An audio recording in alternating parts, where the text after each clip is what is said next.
అందరికీ నమస్కారం.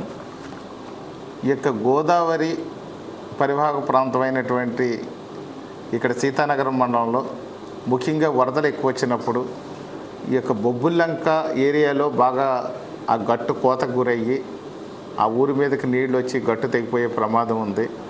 ఇది పలుమార్లు సంబంధిత అధికారులకు అదేవిధంగా ఇరిగేషన్ మంత్రి గారికి కూడా రిప్రజెంటేషన్ ఇవ్వడం జరిగింది. 26 కోట్ల రూపాయలతో ఆ గట్టును ప్రతిష్టం చేయాలని చెప్పేసి మన ఇరిగేషన్ డిపార్ట్మెంటు అధికారులు ఇచ్చినటువంటి వాడి యొక్క స్ట్రక్చర్ని దృష్టిలో పెట్టుకొని మనం చాలా పలుమార్లు రిప్రజెంటేషన్స్ ఇచ్చాము. దీనికి అది ఒక ప్రాసెస్లో ఉంది, అడ్మినిస్ట్రేటివ్ శాంక్షన్ రావాల్సి ఉంది.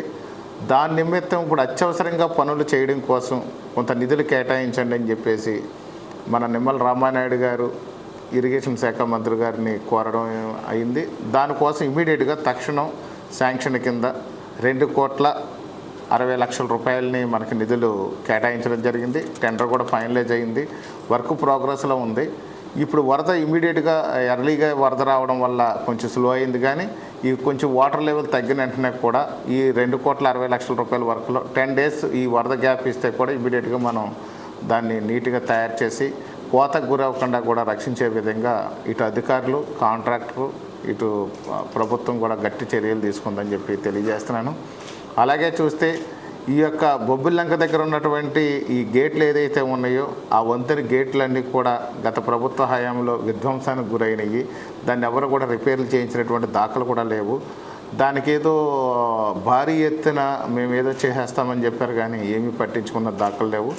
కాకపోతే మన ప్రభుత్వం వచ్చిన వెంటనే ఆ యొక్క గోదావరిలో ఉన్న వాటర్ అంతా కూడా రివర్స్లో వచ్చేసి పంట పొలాలని అంతా కూడా ముంచేస్తుంది. అదేవిధంగా కొన్ని కాలనీలు కూడా ముంచేస్తున్నటువంటి పరిస్థితి ఉంది. దీని మీద ఇటు ఇరిగేషన్ అధికారుల యొక్క సలహా మేరకు పైకి రిప్రజెంటేషన్స్ కూడా పంపించాము.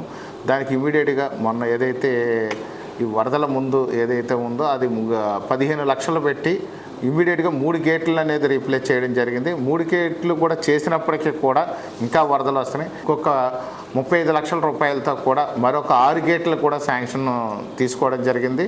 6 గేట్లు కూడా ఈ యొక్క వరద ఏదైతే ఉందో కొంచెం ఎక్కువ ఉంది, దానివల్ల పని పెండింగ్లో పడింది. కానీ ఈ కొంచెం వరద తగ్గిన వెంటనే కూడా మిగిలినటువంటి 6 గేట్లు కూడా వేసేస్తే ఆల్మోస్ట్ ఆల్ డ్యామేజ్ కంట్రోల్లో ఉంటుందని చెప్పేసి ఇటు ఇరిగేషన్ అధికారులు కూడా చెప్తున్నారు. దాని ప్రకారం ముందుకు తీసుకెళ్ళి ఈ యొక్క బొబ్బుల్లంక దగ్గర ఉన్నటువంటి గేట్ల వల్ల ఇబ్బంది రాకుండా, దానివల్ల వరద రివర్స్లో వచ్చేసి పంట పొలాలు మునిగిపోకుండా ఉండే విధంగా కూడా చర్యలు తీసుకున్నాము. ఖచ్చితంగా మాత్రం ఎవరికి ఎలాంటి ఇబ్బంది రానివ్వని చెప్పేసి మరోసారి తెలియజేసుకుంటున్నాను.